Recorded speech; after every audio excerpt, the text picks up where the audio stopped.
Got you. Are we going? Because the video is. Repair efforts are underway on the Francis Scott Key Bridge. We'll talk about what the president is doing to help recovery efforts. An iconic Vegas hotel will close its doors today as the Valley makes way for a Major League Baseball team. The solar eclipse is right around the corner. We'll tell you all you need to know to prepare for this astral event.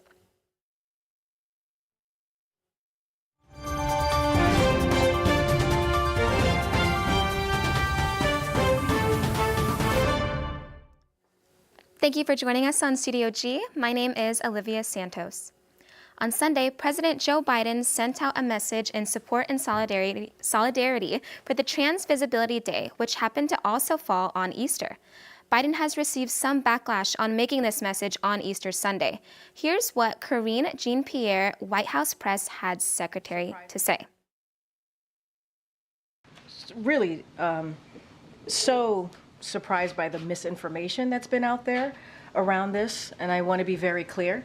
Every year for the past several years, on March 31st, Transgender Day of Visibility is marked. And as we know, for folks who understand the calendar and how it works, Easter falls on different Sundays, right? Every year.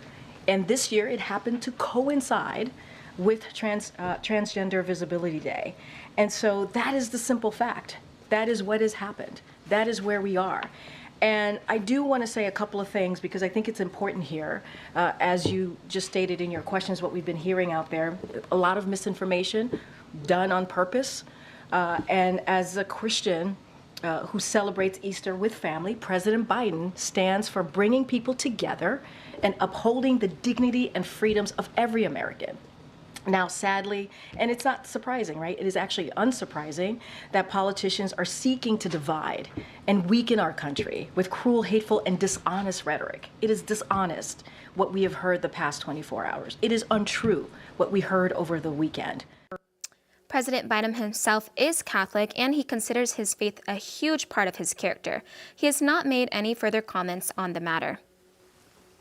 Speaking of the president, Biden has also announced that he will be going to Baltimore to survey the Francis Scott Key Bridge collapse. Here's Karine Jean-Pierre explaining what the president will be doing to help. President Biden will travel to Baltimore on Friday to visit the collapsed Francis Scott Key Bridge, meet with state and local officials, and get on the ground look at federal response efforts.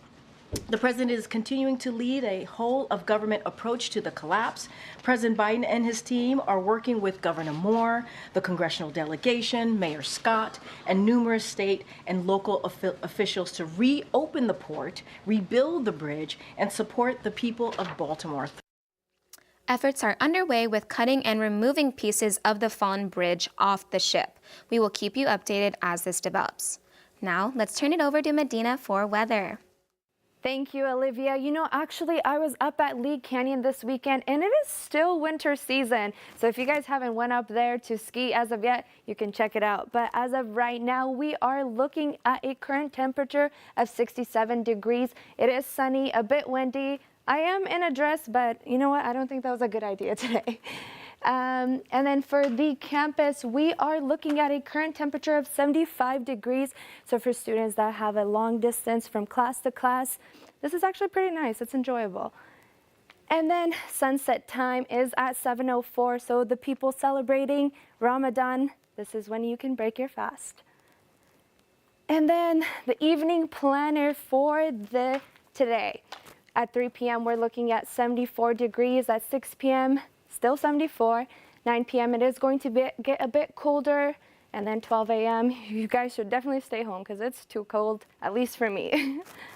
And then the 7-day forecast on Tuesday, we're looking, well, today was 75 degrees, but throughout the week on Saturday and Sunday, it is going to be a bit colder. You know, it's actually a bit weird. We're on April, but we're still looking at winter season. And that's all I have for you guys today. This is Medina. I'm going to send it back to Olivia. Thank you, Medina. The 4th annual Battle of the Bands took place over the weekend at the Water Street Plaza Amphitheater. Hosted by the City of Henderson, the event showcased local bands comprised of 2 categories, 21 and up and 20 and younger. 5 different bands local to the Valley performed from each category. From 2 to 8 p.m., despite the rain we experienced over the weekend, the Water Street Plaza welcomed local vendors, a panel of judges comprised of musicians, songwriters, and producers from the Las Vegas Valley music scene. Alongside each performing act, the event was free to attend and showcased the Valley's most up-and-coming talent. One of the bands featured one of our very own UNLV students, Lily Ballette, a public health student set to graduate in 2025. Ballette and her band, the Everyday Band, took 3rd place out of their category, where they were awarded a $250 check and more opportunities to perform at future Valley events. This past weekend, our reporter Medina Ansari visited Foodieland, a family-friendly outdoor festival where everyone was invited to a night of flavor and unique goods, from small businesses to live on-stage performances. The Motor Speedway brings in Foodieland this weekend for all the food lovers to indulge and experience some unique flavors from all around the world right here in our little Las Vegas.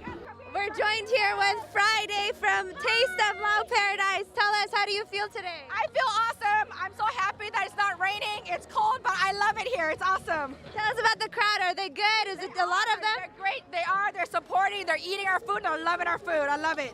Come get some. Inspired by the famous open-air markets of Asia, Foodieland brings a food lover's dream festival to life. With over 170 vendors, each and every one of them have traveled to Sin City to showcase some of their fan favorites.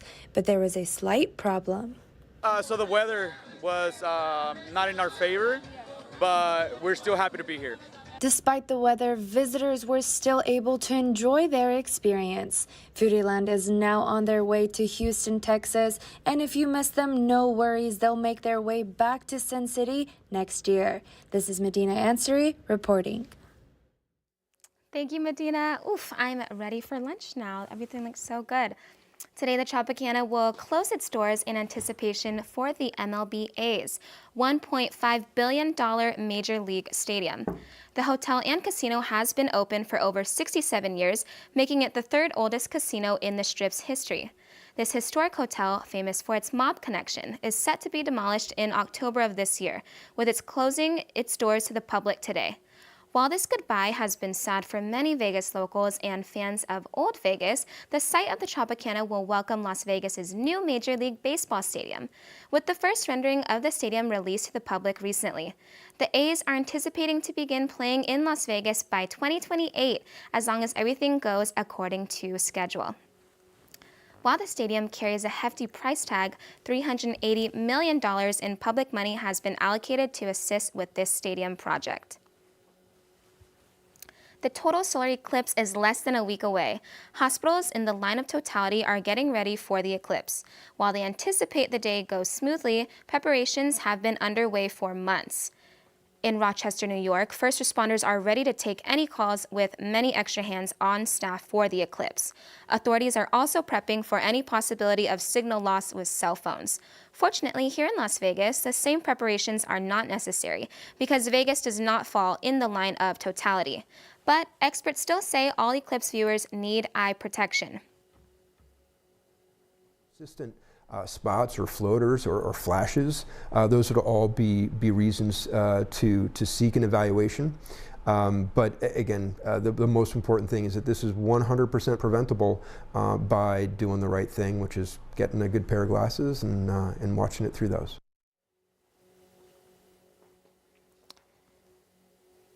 There is still time to get eclipse viewing glasses, with prices starting at just a few dollars at most retailers.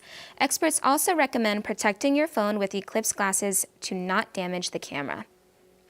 That's all we have for you today. Thank you for joining us on Studio G.